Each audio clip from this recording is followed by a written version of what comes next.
An aging deacon ripped up a floorboard in the old church, and when he found the ledger wrapped in cloth, he broke down and wept. The pry bar bit into the wood, and the board came up with a groan like something that had been holding its breath for a long time.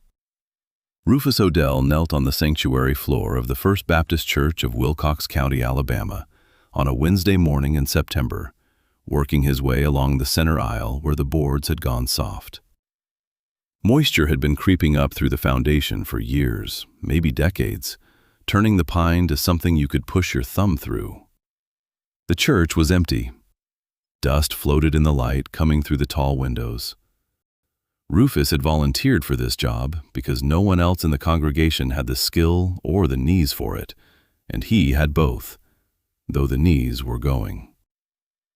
He set the fourth board aside and looked down into the gap between the joists. Packed red clay, dry and cracked. And resting on it, something that did not belong there. A bundle wrapped in dark oilcloth, tied with butcher's twine that had gone brittle with age. Rufus lifted it carefully. It was heavier than he expected. He untied the twine and the knot crumbled in his fingers. He unfolded the cloth. Inside was a ledger book, water-stained cover, but the pages were intact. A proper accounting ledger with a stiff spine and columns printed in faint blue ink. Rufus opened it. The first page was dated 1992. 2 columns ran down every page. On the left, received. On the right, deposited. The numbers did not match. The received column was always larger. The difference on the first page alone was over $300. He turned the pages. The entries continued year after year. The handwriting changed slightly as the decades passed, but the pattern never changed. Received, always more. Deposited, always less. Steady as a heartbeat. Rufus turned to the back of the ledger. Tucked between the last pages were bank deposit slips, each one made out in the name of Hollis Mabry. And behind the slips, a single sheet of paper in a different hand, shakier, older. It read, "I know what you are doing, Hollis." Rufus held the paper up to the window light. He recognized the handwriting. It belonged to Elmer Gadsden, Pearl's husband, who had been dead for 11 years. He read the numbers 3 times before he believed them. Rufus sat back on his heels and looked around the empty sanctuary. The pews stretched out in rows on either side of him, polished by 50 years of Sunday clothes. The pulpit stood at the front, plain and square. A clock ticked above the choir loft. The air smelled of dust and old hymnals and the faint sweetness of the pecan trees outside whose branches tapped against the clapboard walls when the wind picked up. Hollis Mabry. Deacon Hollis Mabry. 78 years old. Deacon of this church for 45 years. Manager of the building fund. The man who led Wednesday prayer meetings and organized the church picnic every 4th of July. The man who stood at the door every Sunday morning, shaking hands with every soul who walked in, calling each one by name, asking after their children and their crops and their aching backs. Rufus closed the ledger. He wrapped it back in the oilcloth and held it against his chest. His hands were shaking, and it was not from the work. He remembered something then. A summer evening, maybe 15 years back, when the Building Fund Committee met in the fellowship room. Rufus had been on that committee. They were talking about the new wing that had been talked about for as long as anyone could remember. A proper fellowship hall with a kitchen and a room for the youth group, and maybe an office for the pastor that did not leak when it rained. Hollis had stood at the front of the room with a folder of numbers and explained, patient as a teacher with slow children, that the fund was growing but not fast enough. Maybe next year, maybe the year after. We need to be good stewards. His voice had carried the calm authority of a man who believed his own righteousness. We need to be patient with what the Lord provides. The room had nodded. Everyone trusted Hollis. Everyone always trusted Hollis. Dorothy had leaned over to Rufus after that meeting and whispered, that man could sell a fence post its own shadow. He had laughed then. He was not laughing now. Rufus carried the ledger out to his Chevy pickup and set it on the passenger seat. He sat behind the wheel for a long time, looking at the church through the windshield. White clapboard walls, a tin roof gone silver with age, a dirt road running past it out to the county highway. Pecan trees dropping their nuts across the gravel parking lot, though it was too early for that yet. Just the green husks hanging heavy on the branches. He thought about Elmer Gadsden. Quiet Elmer, who sang bass in the choir and kept the church books with the precision of a man who believed that numbers were a kind of prayer. Elmer, who wore the same brown suit every Sunday and polished his shoes on Saturday night and always had a peppermint in his pocket for any child who asked. Elmer, who had a stroke in '92 and died 6 months later. Pearl told people the doctor blamed stress. The funeral had been on a Tuesday. Half the county came. Hollis Mabry gave the eulogy. Rufus started the truck. The engine turned over rough and then settled into its familiar idle. He looked at the ledger on the seat beside him. "Well, Elmer?"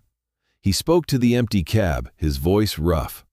"I guess somebody finally pulled up the right board." He drove home on the county road where the kudzu had swallowed entire fence lines, and the afternoon heat made the air shimmer above the asphalt like water that was not there. He did not turn on the radio. He drove with both hands on the wheel and the window down, and the weight of what he had found sitting beside him like a passenger who had been waiting a long time for a ride. When he pulled into his driveway, he sat in the truck for another 5 minutes.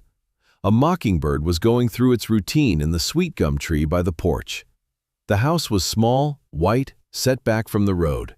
His wife had died 3 years ago. The garden she planted still came up every spring because Rufus kept it weeded the way she taught him, though he had no talent for it, and the tomatoes were never as good. He picked up the ledger and carried it inside. He set it on the kitchen table.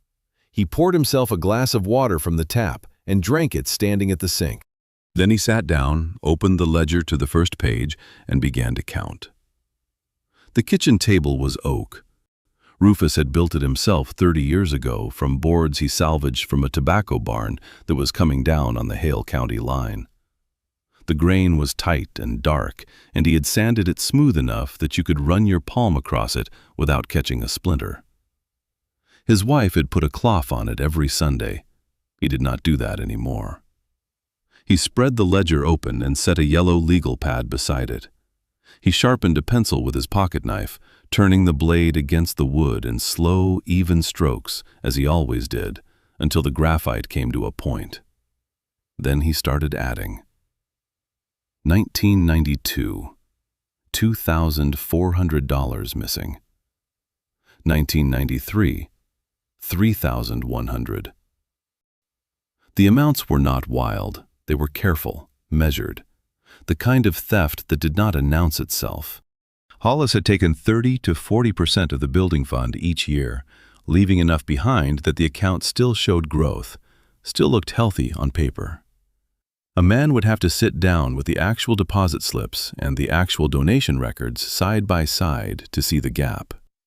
And nobody had. Nobody except Elmer Gadsden. The amounts grew as the congregation's donations increased over the decades. By 2005, the annual skim exceeded $6,000. By 2010, it was past $8,000. In 2015, a good year when the congregation held 2 special fundraising suppers, Hollis took nearly $12,000. Rufus totaled the columns. He checked his math twice. Over 30 years, more than $180,000 never reached the building fund. He set the pencil down and rubbed his face with both hands. $180,000. From a congregation where most families earned less than $30,000 a year.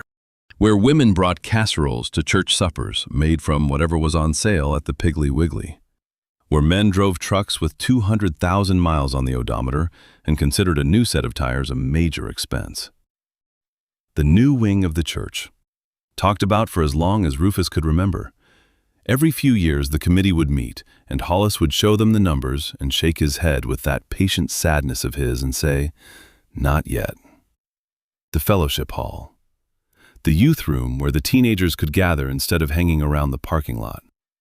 The repairs to the roof that leaked every spring, sending brown water down the wall behind the choir loft, where it stained the plaster in shapes that some of the older ladies said looked like the faces of saints, though Rufus thought they looked more like the faces of people waiting for something that was never going to come. He picked up the bank slips. They were from a branch in Selma, not the local bank in Camden where the church held its accounts.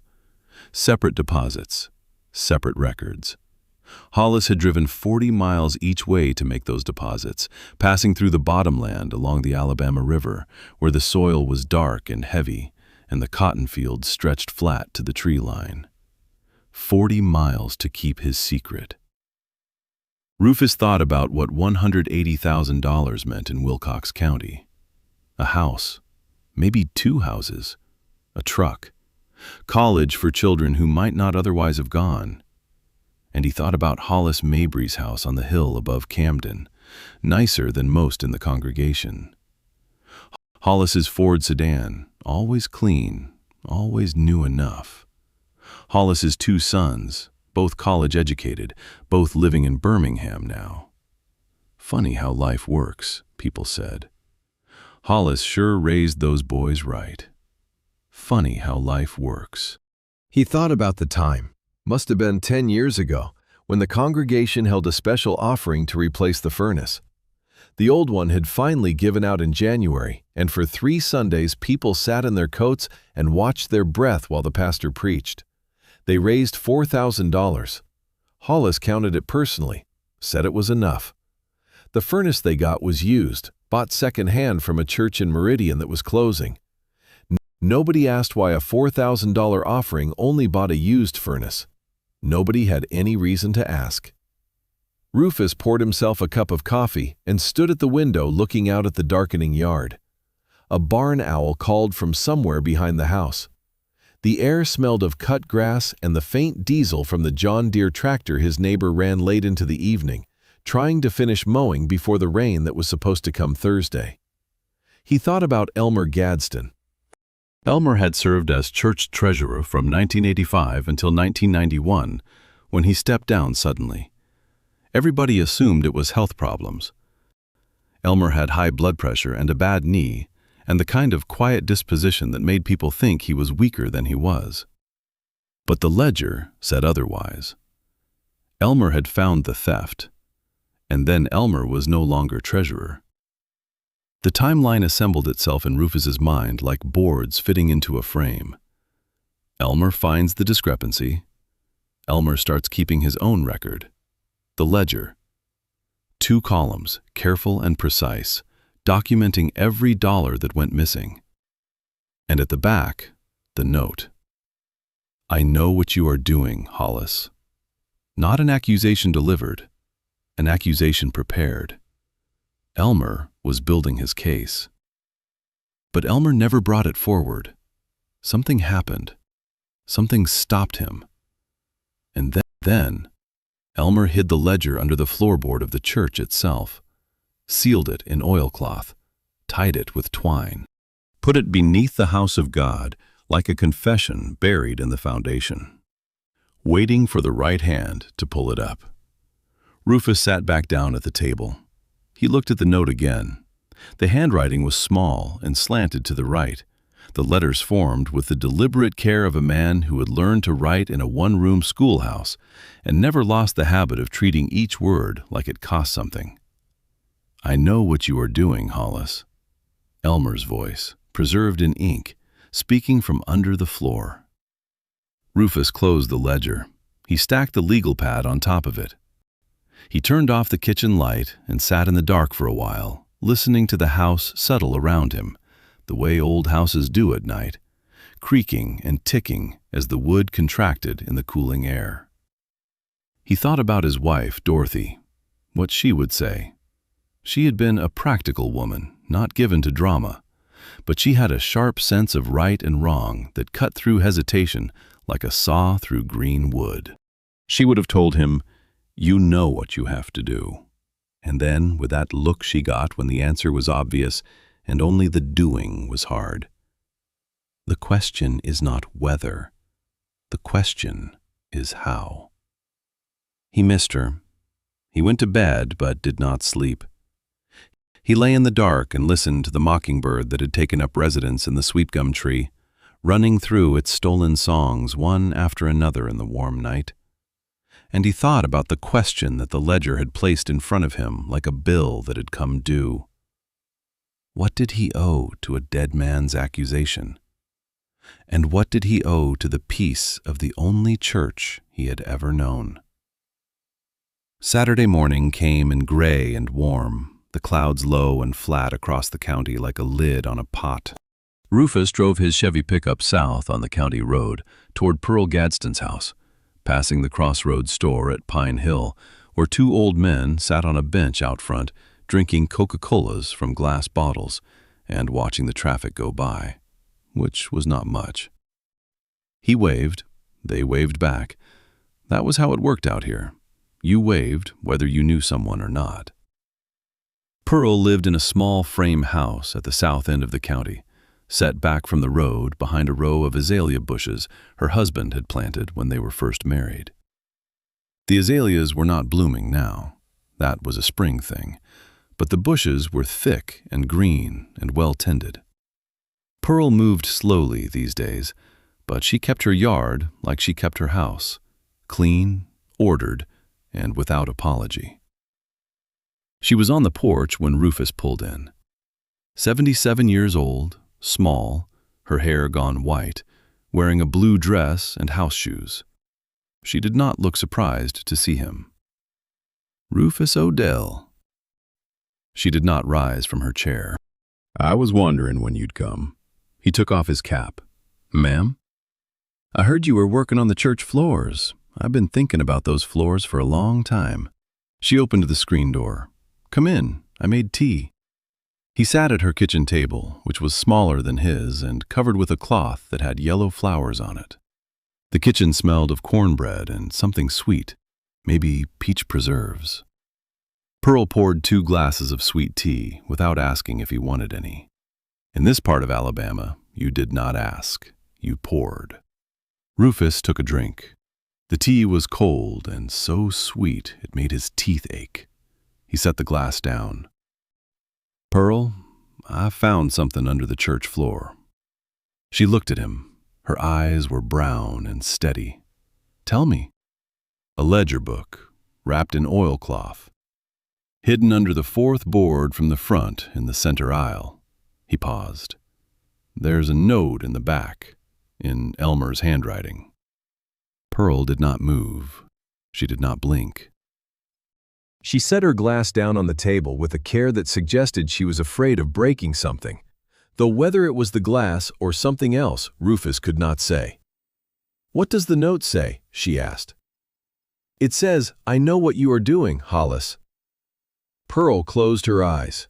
When she opened them, they were wet, but her voice was steady. Elmer came home one night in March of '91, she said. Sat right where you're sitting.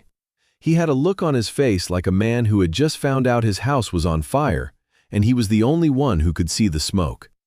He said he found something wrong with the books. Hollis was taking money from the building fund. Not a lot at once, a little here, a little there, but steady. Year after year. She took a breath. I asked him what he was going to do. He said he was going to write it all down first. Every penny.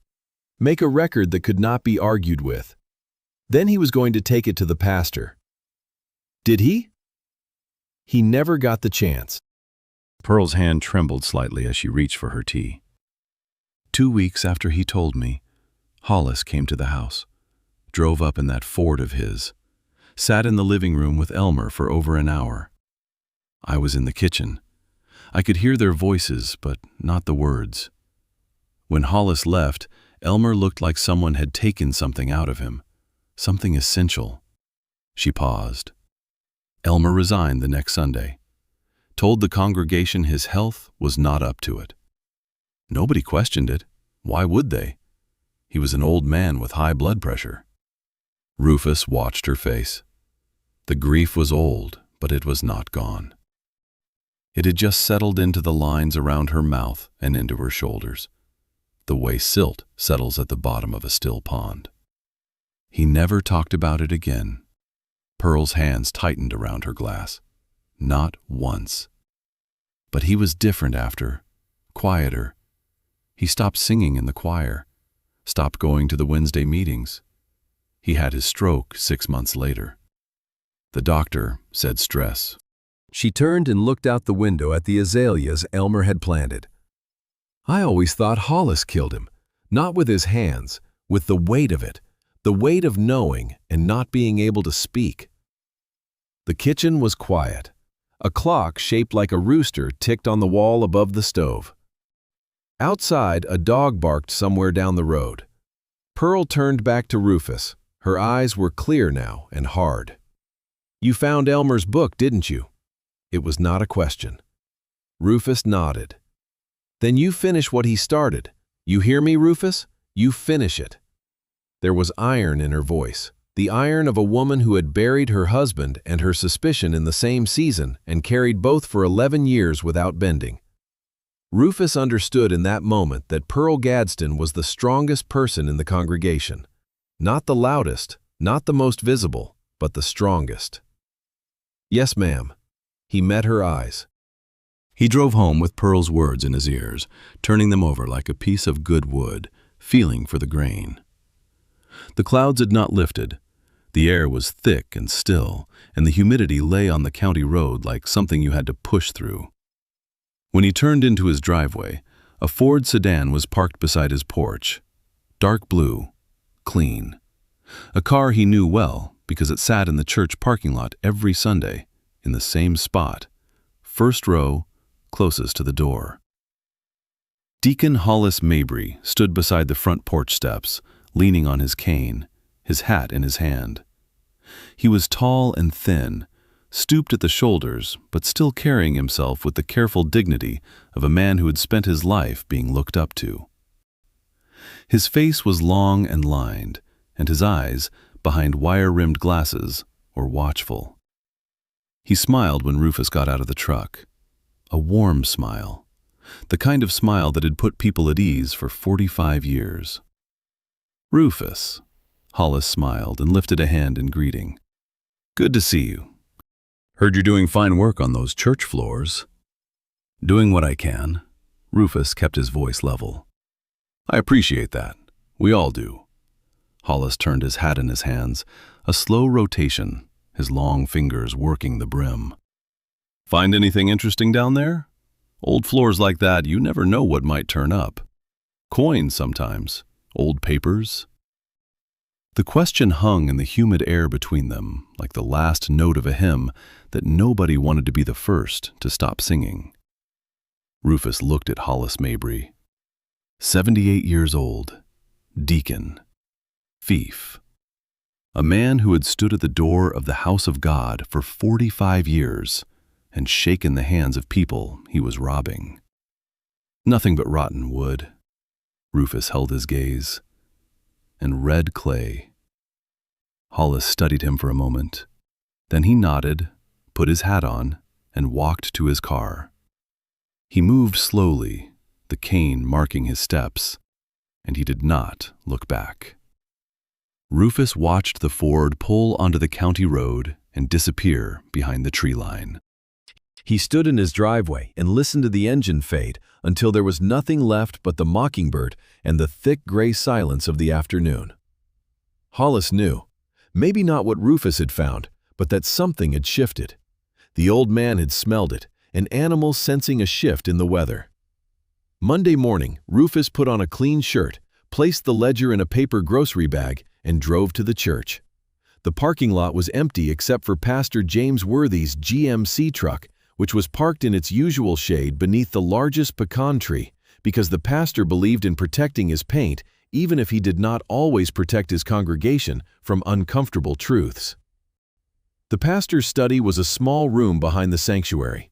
It smelled of old hymnals and floor wax and the faint ghost of pipe tobacco from a previous pastor who had died in 1989. There was a desk, a bookshelf, 2 chairs, and a window that looked out on the cemetery, where the oldest stones had sunk into the ground at angles like teeth going bad. Pastor Worthy was a man in his late 50s with a calm face and careful hands. He had led this congregation for 12 years. He was not a loud preacher. He was the kind who spoke quietly and made you lean forward to hear him, which Rufus had always respected, because it meant the man trusted his words to carry their own weight.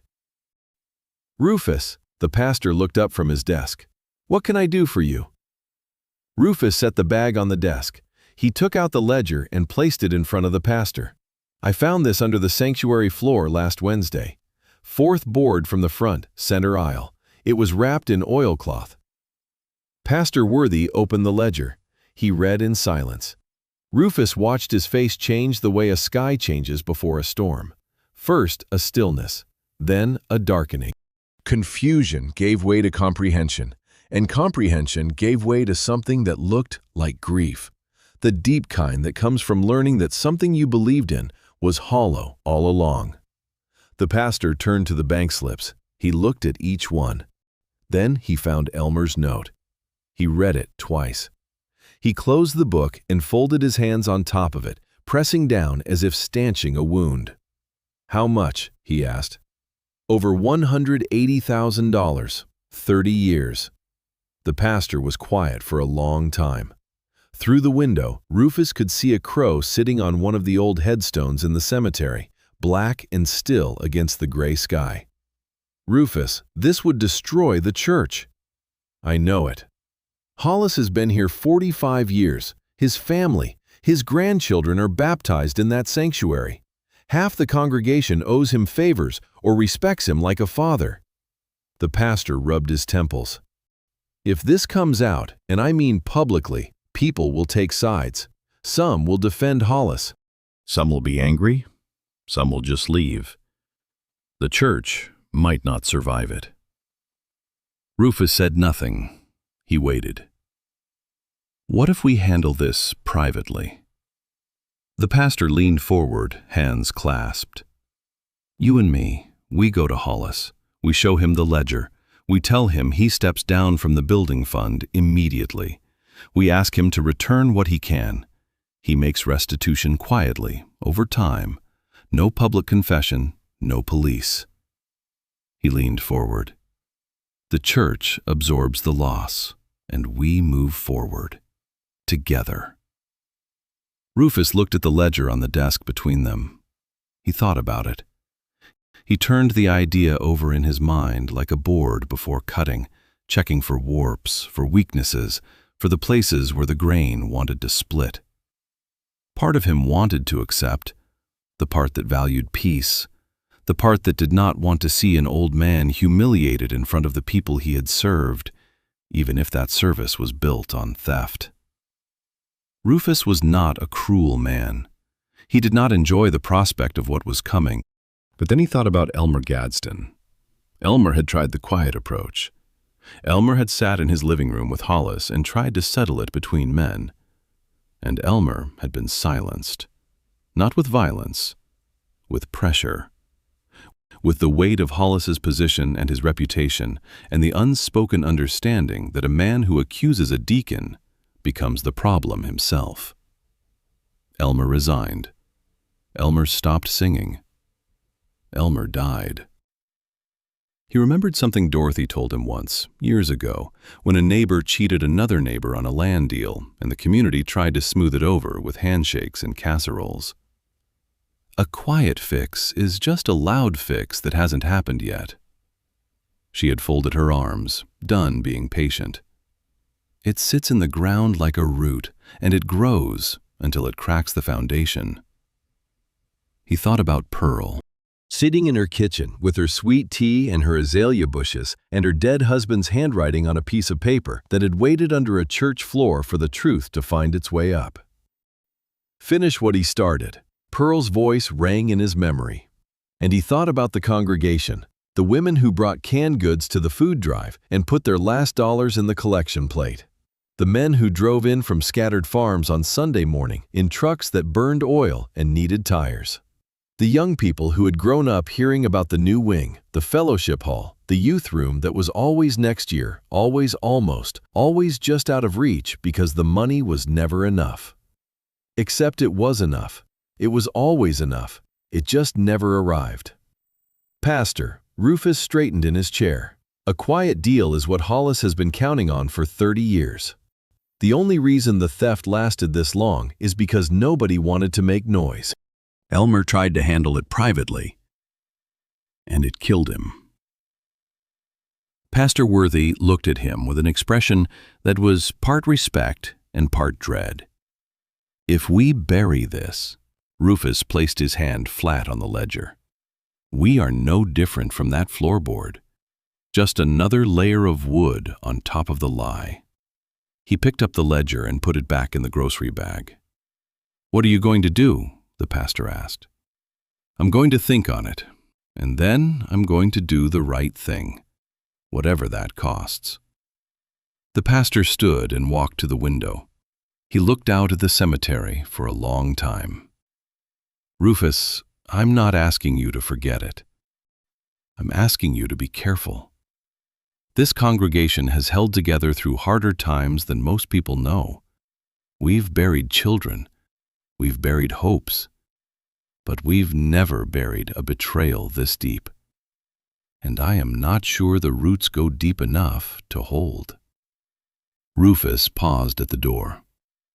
Maybe they don't, Pastor, but a tree with rotten roots is going to fall, one way or another. Better to know it now than to be standing under it when it goes. He walked out of the study and through the sanctuary. His boots echoed on the new boards he had laid. They were good boards, cut from white oak, tight-grained and level. He had done the work right. At least the floor was honest now. He drove home on the county road. The clouds had broken, and the afternoon sun came through in long shafts that lit up the cotton fields and the dark soil, and the line of trees along the river where the herons stood in the shallows, like old men with their hands behind their backs, watching the water go past, and thinking whatever it is that herons think about, which Rufus suspected was not much different from what people think about, which is mostly whether the next thing coming is going to be good or bad. 3 days passed. Rufus did not sleep well. He kept the ledger in a lockbox in his closet, underneath a box of Dorothy's letters that he had never been able to bring himself to move. Each night he lay in bed and listened to the house and thought about what he was going to do. And each morning he got up and made his coffee and looked out the window at the yard where the grass needed cutting and the sweet gum tree was beginning to turn. And he still did not know the answer. On Tuesday he went back to the church and continued working on the floor. He knelt in the aisle with his hammer and his saw and his box of nails, and he fitted new boards into the gaps where the rotten ones had been.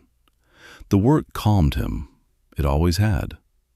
There was an honesty in carpentry that he had never found anywhere else. The wood did not lie. If a joint was bad, it showed. If a board was warped, you knew it. You could not talk a piece of lumber into being straight. He worked through the morning.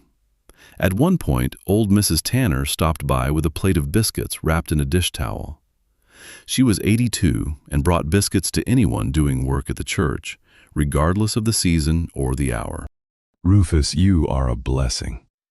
She set the plate on a pew and patted his arm. Just fixing floors, Mrs. Tanner. Well, the Lord works through floors too, I expect. He smiled at that. He ate 2 biscuits, and they were good, light and flaky, with a little butter melted between the layers. And he thought about how much of church life was biscuits and kindness, and small acts of attention that had nothing to do with money or buildings or the ambitions of men. That was the church Hollis had stolen from. Not the building fund, the trust. On Thursday evening, Rufus drove past the church on his way back from the hardware store in Camden, where he had bought a box of finishing nails and a new blade for his handsaw. The sun was almost down. As he passed, he saw lights on inside the sanctuary. He slowed the truck. Through the window, he could see a figure sitting in the front pew, alone, head bowed. It was Hollis.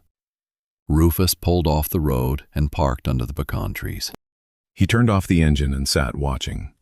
Hollis did not move. His head stayed bowed, his hands in his lap. 20 minutes passed. The light faded. Hollis did not move. Rufus wondered if the old man was praying, and if he was, what he was praying for. Forgiveness, maybe.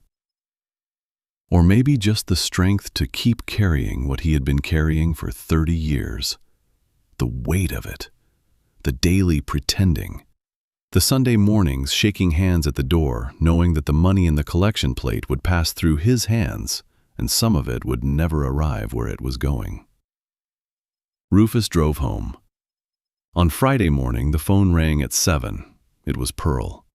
Her voice was strained, pulled tight like a wire that was close to snapping. "Hollis came to see me last night."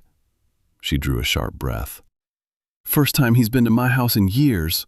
5, maybe 6. Sat down in Elmer's chair like he had a right to it." "What did he want?" "Asked me if I still had any of Elmer's old papers." Church papers, he said. Records from when Elmer was treasurer. Claimed the church was updating its files, and they wanted to make sure everything was accounted for. She made a sound that might have been a laugh if it had any humor in it. Accounted for. That's the word he used. "What did you tell him?" "I told him no. Told him I threw all that out years ago." "Did he believe you?" "No. He looked through the windows when he left, like he was checking whether I had boxes stacked up somewhere, like he might come back with a reason to look harder." Rufus felt cold anger settle in his chest. Not the hot kind that flares up and burns out, the cold kind, the kind that sits down in the center of you and stays and makes your thinking very clear.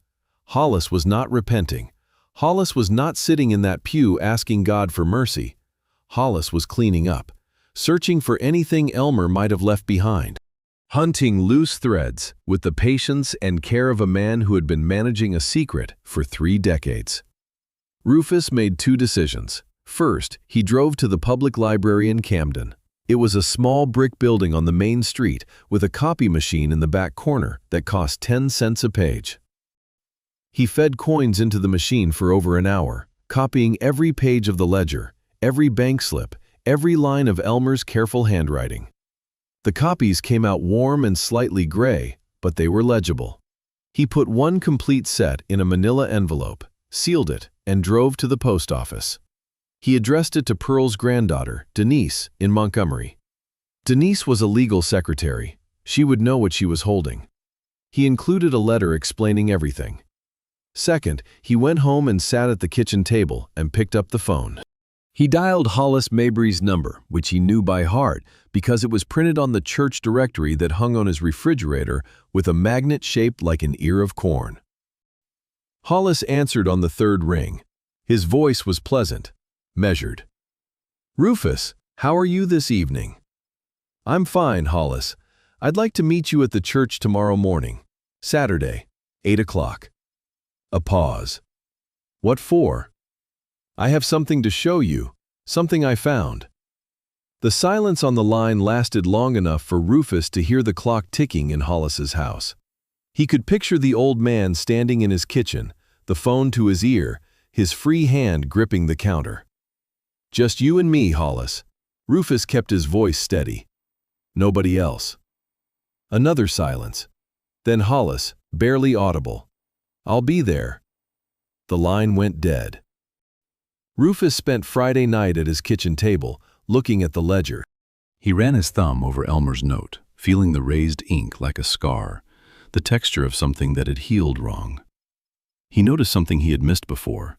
In the margins of several pages, Hollis had written small notes, dates and amounts that did not match the columns. Rufus studied them. Then he understood. Hollis had donated 10% of the stolen money back to the church each year, a tithe on theft. A fraction of the stolen dollars returned to the collection plate each Sunday, mixed in with his legitimate giving, so that his name appeared on the donor list among the most generous members of the congregation. It did not make Hollis generous. It made him calculating. A man who understood that the appearance of giving was as valuable as the giving itself. A man who had built his reputation on the very money he had taken. Rufus closed the ledger. He placed it in the lockbox. He went to bed, and for the first time in a week, he slept soundly. The decision was made. The rest was just walking through the door. Saturday morning, 6:45. The sky over Wilcox County was the color of old cotton, pale and soft, with a line of gold along the eastern tree line where the sun was working its way up. Rufus shaved and put on a clean shirt, not his Sunday shirt, but close. He ate a piece of toast standing at the counter and drank his coffee black and looked out the kitchen window at the yard where the dew was still on the grass, and a cardinal sat on the fence post watching him with its head tilted like it had an opinion but was keeping it to itself. He took the lockbox from the closet, removed the ledger, and placed it in the paper grocery bag. He carried it to the truck and set it on the passenger seat. He started the engine. Then he sat for a moment with his hands on the wheel. He thought about Dorothy, what she would say. He could almost hear her voice, clear and practical, cutting through the silence as it always did. "Go on, Rufus. It's just a conversation. You've had harder ones."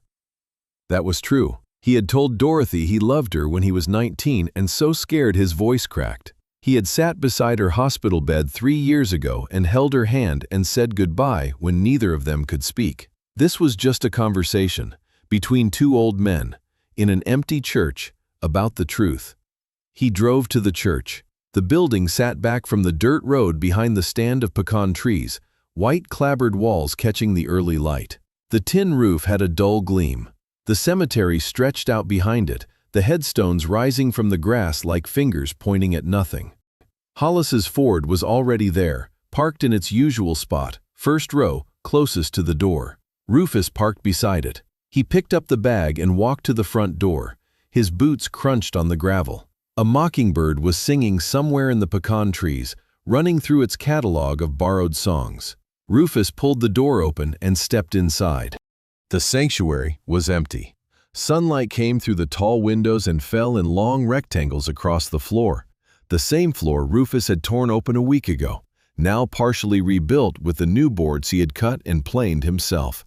The oak was lighter than the old pine, and you could see the line where the new wood met the old like a scar that was healing. Hollis was sitting in the front pew.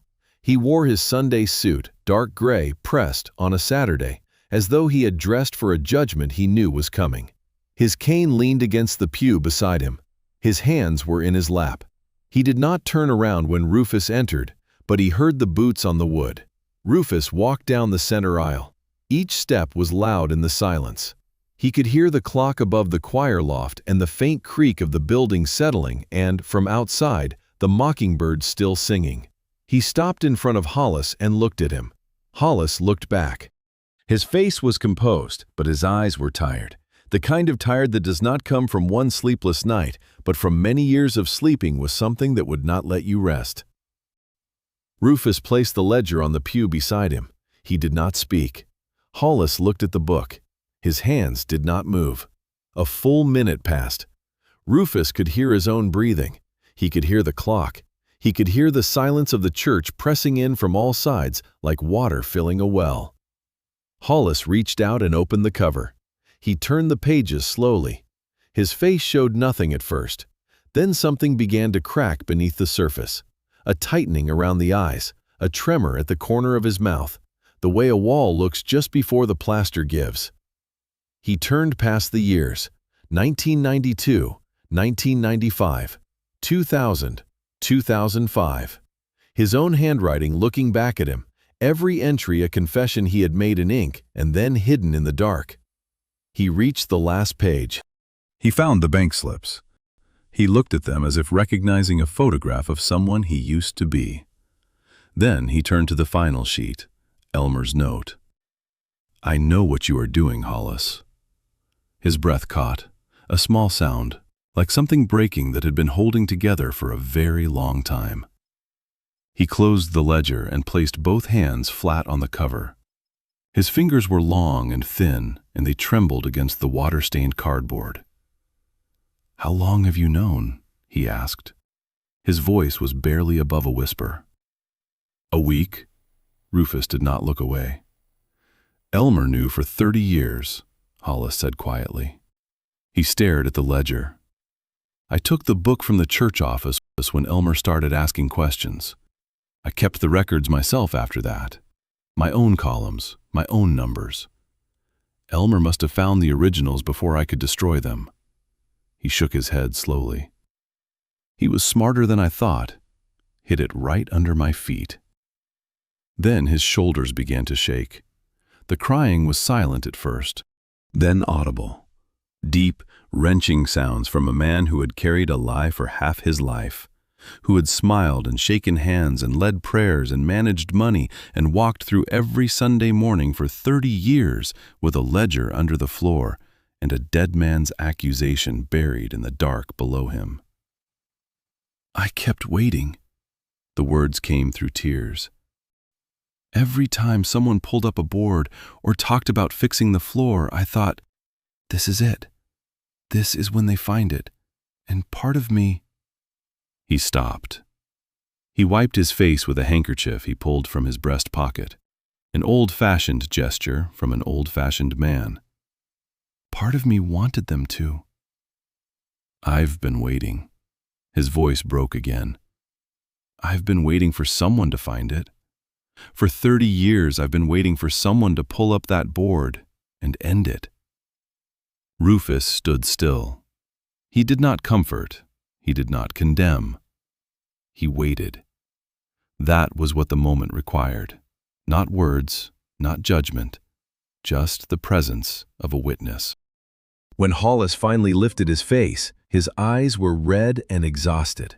The composure was gone. What was left was just a man, old and tired, and carrying more than he could hold any longer. "What do you want me to do?" he asked. Rufus looked at him. He thought about all the answers he could give. He thought about the quiet deal the pastor had offered. He thought about mercy and justice and the difference between the two. And then he spoke. "Tell them, Sunday, all of them. Stand in front of the congregation and tell them what you did." Hollis stared at him. For a moment, Rufus thought he would argue. He saw the old reflexes flicker across the man's face, the instinct to negotiate, to soften, to find a way around. But the reflexes died. There was nothing left to fuel them. Hollis nodded. He did not argue. He sat with the ledger on his lap like a man holding the weight of his own life. And Rufus turned and walked back down the center aisle, his boots loud on the new wood, and out into the morning light, where the mockingbird was still singing its borrowed songs, and the pecan trees stood patient and tall in the September air. Sunday morning. The sky was clear, the first true blue in a week, and the air had a crispness that hinted at the turn coming. October was close. You could feel it in the way the pecan trees had begun to drop their first nuts, green-husked and heavy, thumping onto the hoods of trucks as people pulled in for the service. The congregation filled the pews as it always did. Families in pressed clothes, women in hats, children fidgeting. Old men who had been coming to this church since before the road was paved, sitting in the same seats they had sat in for decades. Pearl Gadsden sat in her usual spot, third row, left side. She wore a cream-colored dress and a hat with a small flower on it. Her hands were folded in her lap. Her face gave nothing away. Rufus sat in the back row near the door. The copies were in Montgomery with Denise. The numbers existed in too many places now to be hidden again. The choir sang the opening bars of "Leaning on the Everlasting Arms." It was a sound Rufus had loved all his life. This morning, it sounded fragile, like something about to be tested. Pastor Worthy began the service. His voice carried its usual warmth, but there was a weight beneath it. The pastor had been told, not by Rufus, by Hollis himself, who had called Saturday afternoon. What passed between them, Rufus never knew. But the pastor was ready. The opening hymn ended. The congregation settled. Children were shushed. An old man coughed. The normal sounds of a Sunday morning. Pastor Worthy stepped aside. He did not introduce what came next. He simply moved to the left and stood with his hands clasped, his eyes on the floor. Hollis Mabry rose from the deacon's row. He moved slowly, his cane tapping on the floor, and when he reached the front, he turned to face the congregation. He did not stand behind the pulpit, he stood in front of it, where there was nothing between him and the people he had served and stolen from for 30 years. He began to speak. His voice was unsteady at first, the words coming out in pieces like a man walking across ice.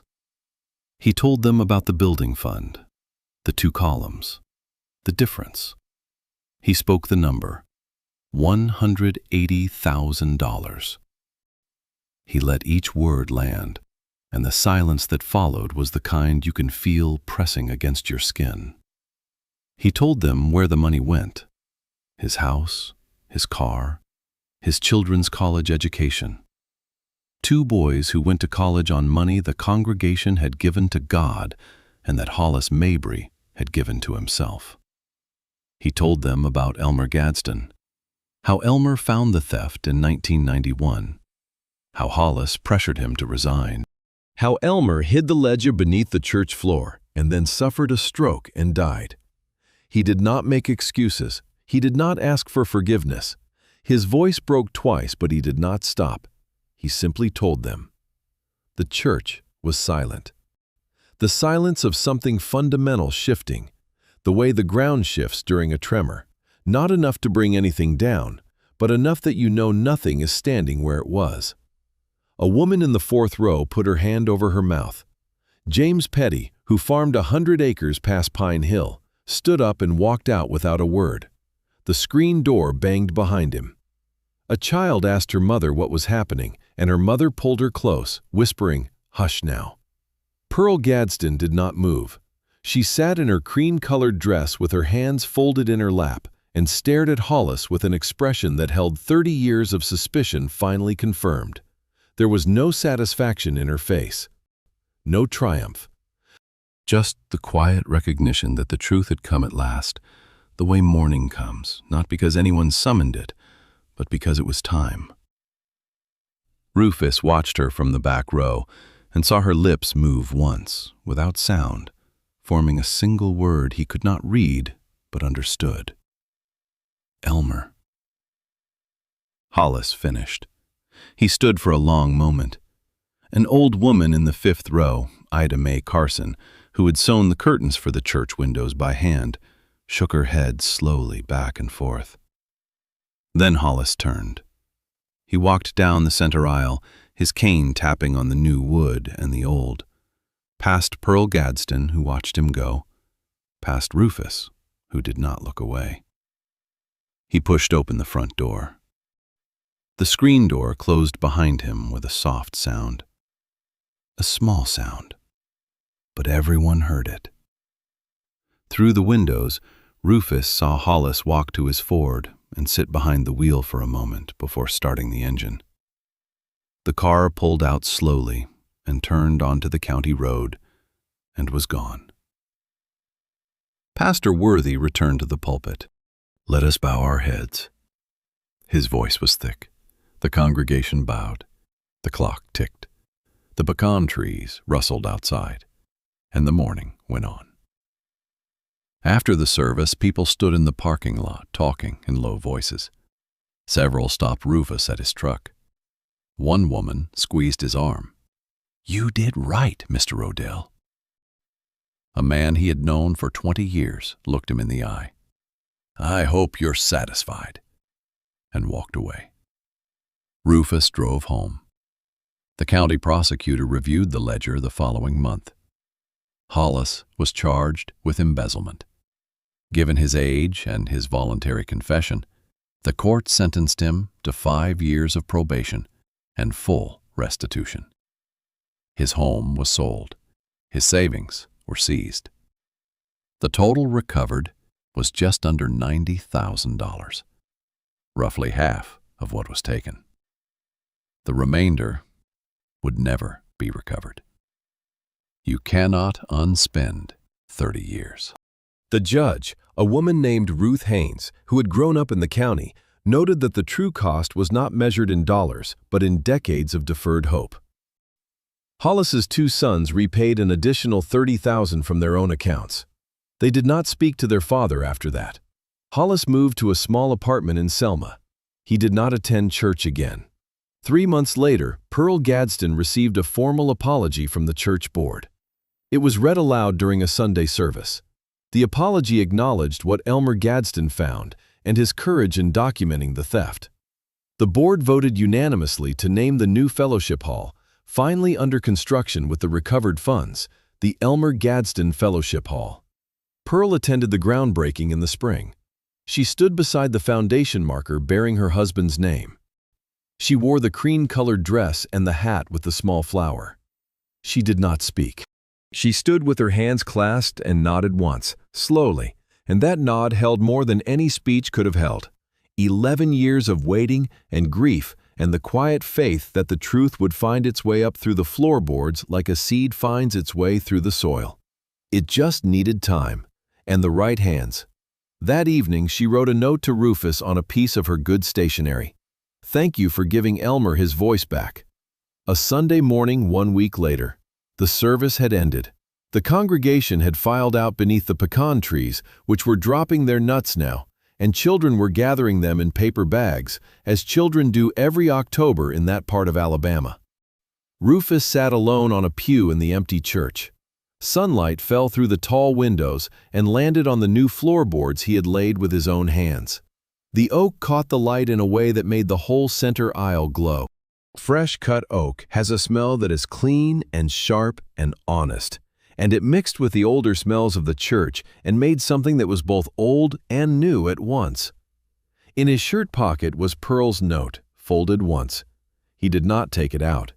He could feel the weight of it against his chest, light as a feather, heavy as 30 years.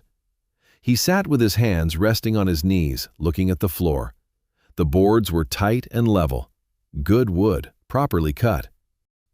Beneath them now there was nothing hidden, only clay and joists and the bones of an honest building.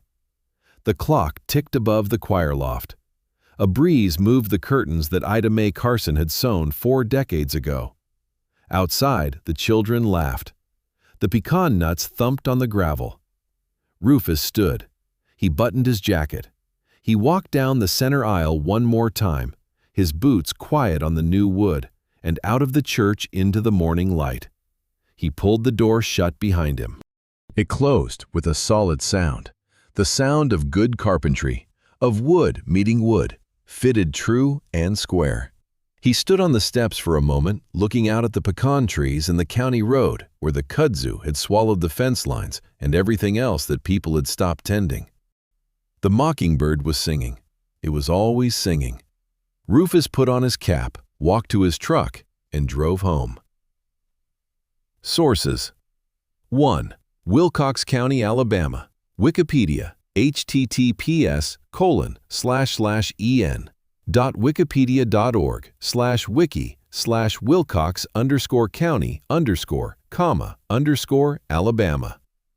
2. Camden, Alabama. Wikipedia, https://en.wikipedia.org/wiki/Camden_Alabama. 3. Alabama Black Belt Region. Encyclopedia of Alabama. https://encyclopedia of Alabama.org/article/Alabama-black-belt/. 4. Alabama River. Wikipedia, https://en.wikipedia.org/wiki/Alabama_river. 5. Church financial fraud and embezzlement. United States Department of Justice. https://www.justice.gov/criminal/fraud. 6. Alabama Code. Embezzlement Statutes. Title 13A, Chapter 8. https://law.justia.com/codes/alabama/title-13A/chapter-8/7. Pecan trees in Alabama. Alabama Cooperative Extension System, Auburn University. https://www.aces.edu/blog/topics/crop-production/in-alabama/8. Wilcox County Historical Demographics, U.S. Census Bureau. https://data.census.gov/Wilcox_County, Alabama 9. History of Black Churches in the Rural South. National Museum of African American History and Culture, Smithsonian. https://nmahc.si.edu/explore/stories/black-church 10. Kudzu in Alabama. USDA National Invasive Species Information Center. https://www.invasivespeciesinfo.gov/terrestrial/plants/kudzu 11. Selma, Alabama. Wikipedia. https://en.wikipedia.org/wiki/Selma, Alabama